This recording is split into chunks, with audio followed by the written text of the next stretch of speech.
ज्ञान RV YouTube channel में आप सभी का स्वागत है। आज की इस वीडियो में हम आपको बताएंगे कि कवक क्या है और पैथोजेनिक कवक के बारे में भी बताएंगे। उसके बाद ब्लैक फंगस, वाइट फंगस और येलो फंगस के बारे में बताएंगे कि इनके डिजीज से होने वाले जो बीमारी होती है उनके कौन कौन से लक्षण होते हैं और कुछ उपचार के बारे में बताएंगे और वह कौन लोग जो होते हैं इससे वाइट या ब्लैक या येलो फंगस के शिकार ज़्यादा होते हैं।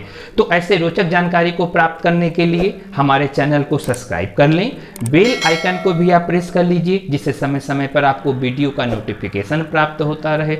वीडियो को देखते समय उसे लाइक करिए, अपने दोस्तों में इसे शेयर कर दीजिए। आपके जो भी कमेंट्स होते हैं, जो भी विचार होते हैं, उसे कमेंट बॉक्स में जरूर लिखिए। तो देर न करते हुए हम अपने वीडियो को शुरू करते हैं। आप हमारे साथ बने रहिए। आज की इस वीडियो में हम आपको बताने जा रहे हैं कि कवक क्या है और पैथोजेनिक कवक के बारे में भी बताएंगे। उसके बाद जो है ब्लैक फंगस, वाइट फंगस और येलो फंगस के बारे में बताएंगे कि इनके क्या लक्षण होते हैं और कौन व्यक्ति ज़्यादा प्रभावित हो सकता है, और इनके उपचार के बारे में भी थोड़ा बहुत हम आपको बताने का प्रयास करते हैं। तो सबसे पहले हम आपको बताने का प्रयास करते हैं कि कवक क्या है।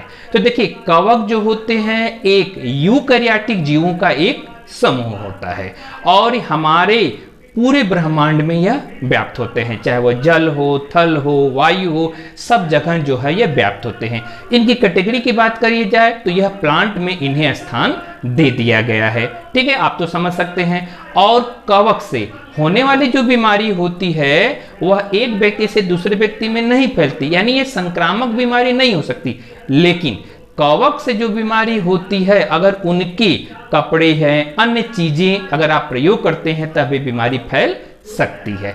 अब यहाँ पर आप जानते हैं कि कवक का प्रयोग हम लोग दो रूपों में करते हैं, यानी यहाँ पर आप देखते होंगे कि वैज्ञानिक लोग जो है कवक परिष्कार कर दो रूपों में इनको यूजेज में ला दिए, यानी बेनिफिट के रूप में और हानिकारक के रूप में। तो देखिए, बेनिफिट के रूप में तो हम लोग को नहीं जानना है, हमको हानिकारक के रूप में जानना है। और हानिकारक के रूप में किसमें? पैथोजेनिक के रूप में, यानी हम लोगों के शरीर पर यह रोग फैलाते हैं। अब किस रूप में रोग फैलाते हैं, तो अब हम लोग जानेंगे कि पैथोजेनिक क्या है, पैथोजेनिक फंजाई कौन होते हैं, पैथोजेनिक कैसे ये कार्य करते हैं। तो हम अपने व्हाइट बोर्ड के माध्यम से आपको समझाने का प्रयास कर रहे हैं। तो चलिए, सबसे पहले हम लोग ये जान लेते हैं कि पैथोजेनिक यानी फंजाई है क्या। ठीक है, उससे पहले थोड़ा सा आपको कवक के बारे में और चीजें बता देते हैं। आप देख लीजिए।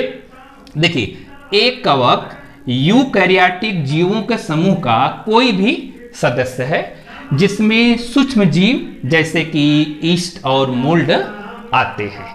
यहाँ तो मैंने आपको बताया, पहले भी हम आपको बताए थे। अब हम आपको बता रहे हैं पैथोजेनिक कवक क्या है। आइए देखें पैथोजेनिक कवक के बारे में। देखिए, pathogenic fungi causes a variety of disease in the humans and the life stock, यानी जो रोगजनक फंजाई होती है वह विभिन्न वेराइटी की होती है, जिनमें हो सकता है कि यह मनुष्य में और अन्य लाइफ स्टॉक चीजों में जो है क्या कर सकती है, बीमारी फैला सकती है।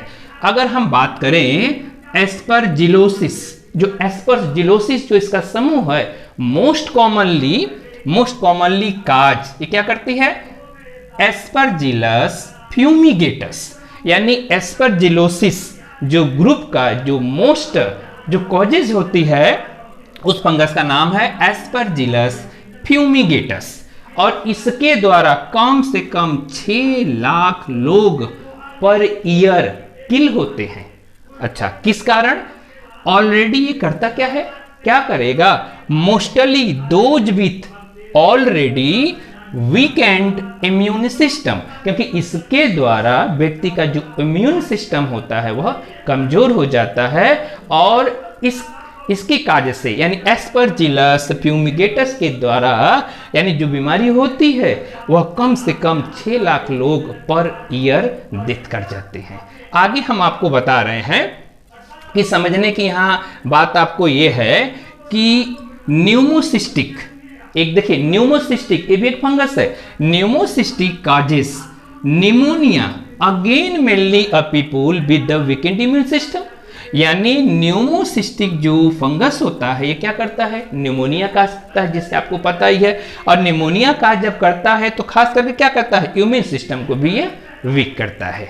तो यहाँ आपने अभी देखा कि कवक क्या है और पैथोजेनिक कवक के बारे में आपने ये भी जाना। एक चीज और भी हम आपको बता रहे हैं कि जो फंगल रोग होते हैं, जितने भी फंगल रोग हैं खास करके जो पैथोजेनिक में, तो कमजोर प्रतिरक्षा प्रणाली वाले लोगों को ही प्रभावित ज्यादा करते हैं। यानी फंगल रोग उन्हीं को होते हैं जिनकी जो प्रतिरक्षा प्रणाली है वो क्या है, कमजोर है। अगर प्रतिरक्षा प्रणाली जिन व्यक्तियों की कमजोर होती है उनको फंगल रोग ज्यादा होते हैं। अब प्रतिरक्षा प्रणाली वाले जो बीमारी है, हम बात कर लेते हैं कुछ ऐसी बीमारी का, जैसे HIV।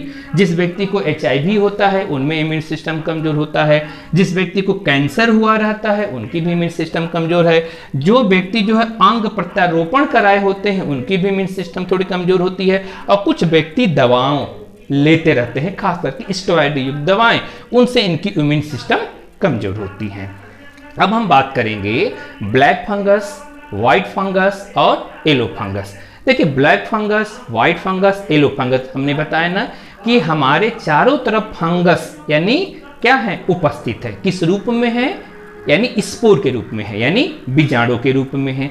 अच्छा, बीजाणु के रूप में हो तो ये हवा में भी है, पानी में भी हैं, मिट्टी में भी है, सब जगह व्याप्त होते हैं। लेकिन हम लोग क्या है, रोगी बराबर नहीं होते, ठीक है। लेकिन अब यहाँ पर आप देखेंगे जैसे कि ब्लैक फंगस है, व्हाइट फंगस है, येलो फंगस है। अब क्या है कि यह इस प्रकार के फंगस हैं जो हमारे इम्यून सिस्टम कमजोर होने के कारण हमारे नाकों से, यानी हमारे बॉडी का जो फर्स्ट बैरियर होता है, खास करके ध्यान रखिएगा कि ये फंगस जो है इनके स्पोर हवा में उड़ते रहते हैं। तो जब हम सांस लेते हैं तो सांस के जरिए हमारे नाक की गुहा में प्रवेश करते हैं। अब नाक की गुहा में प्रवेश करते हैं तो नाक की गुहा में प्रवेश करते समय वहां पर ये करते क्या है, झिल्लियों को यानी यह गलाना शुरू करते हैं, ठीक है।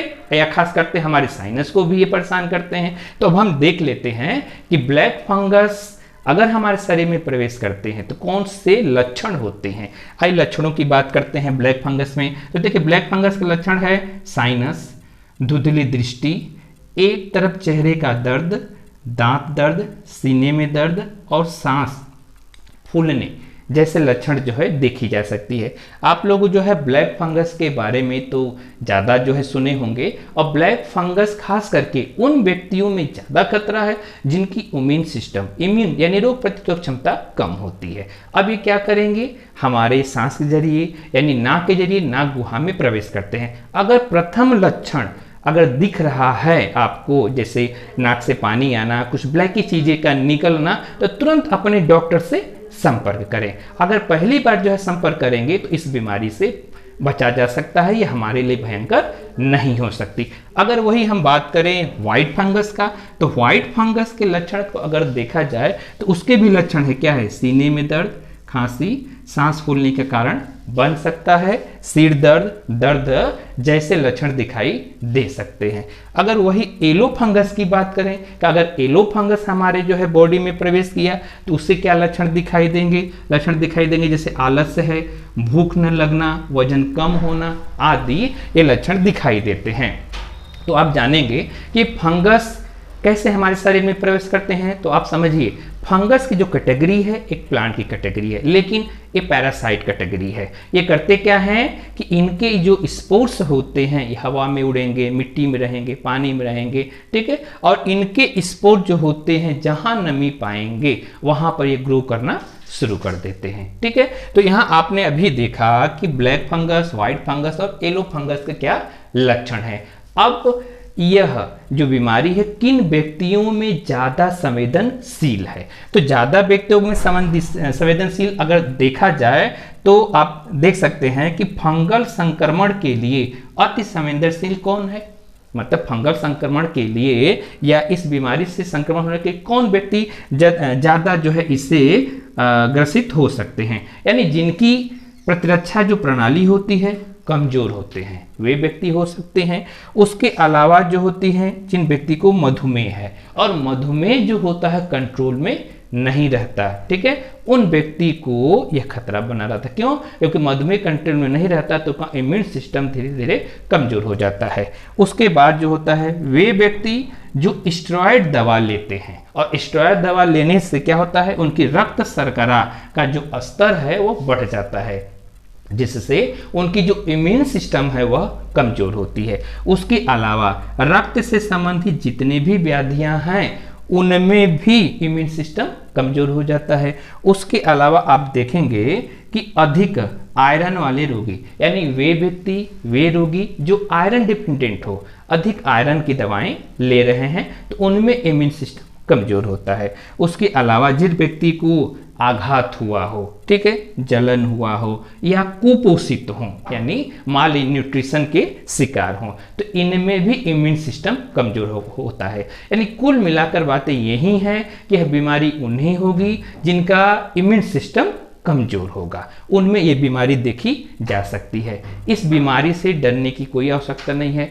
समय से पहले अगर कोई भी लक्षण दिखाई देता है तो तुरंत अपने डॉक्टर से संपर्क करें। उसके अलावा अब हम आपको बताएंगे कि इसके कुछ ऐसे उपचार हैं जो किए जाते हैं, लेकिन खास करके उपचार को ध्यान रखिएगा कि इस उपचार को बिना डॉक्टर के परामर्श से स्वयं नहीं करना है। देखिए इसमें किया क्या जाता है कि एक इंजेक्शन है जिसका नाम है amphotericin, amphotericin B injection spectrum antifungal दवा इसमें दी जाती है।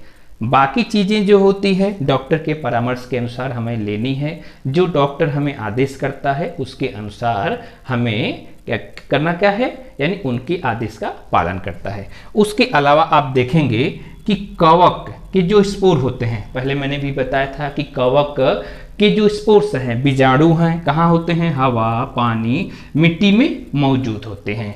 वे किसी भी माध्यम के द्वारा नाक गुहा, ठीक है, जिसको बोलते हैं नेजल कैविटी, नाक गुहा और उसके आसपास जो साइनस होते हैं, साइनस में फंस जाते हैं। और जब साइनस में वहाँ फंस जाते हैं तो करते क्या हैं, नाक में रुकावट पैदा करते हैं जिससे नजला हो जाता है। कभी कभी जो है नाकों से खून बहने लगता है, कभी कभी जो होता है नाक से पानी निकलना आदि समस्याएं देखी जाती है। तो आपको पैनिक होने की जरूरत नहीं है, डरने की कोई ज़रूरत नहीं है। बस करना क्या है कि इम्यून सिस्टम कोशिश करना है कि डॉक्टर से परामर्श करके कैसे इम्यून सिस्टम मजबूत होगा।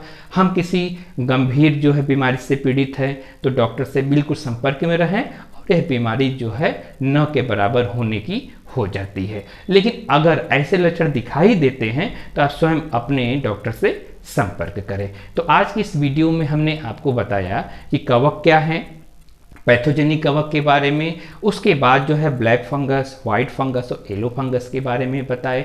उसके बाद जो है आपको कुछ उपचार हैं और कौन से व्यक्ति अति संवेदनशील हैं या किन्हीं ये हो सकता है। एक चीज़ और भी आप ध्यान रखिएगा कि जो ब्लैक फंगस है यह साइनस को ज़्यादा प्रभावित करता है, उसके अलावा हमारी जो श्वास नली है उनको भी प्रभावित कर सकता है, फेफड़ों को भी प्रभावित करता है। ठीक उसी प्रकार से वाइट फंगस भी वही है, यानी वाइट फंगस भी जो होता है हमारे लंग को प्रभावित करता है। और येलो फंगस के बारे में तो अभी तो वैज्ञानिकों के पास ज़्यादा डिटेल नहीं है, ज़्यादा ठोस प्रमाण नहीं, लेकिन फिर भी ये हमारे जो होते हैं फेफड़े को प्रभावित करते हैं। तो पैनिक होने की ज़रूरत नहीं है, डरने की ज़रूरत नहीं है।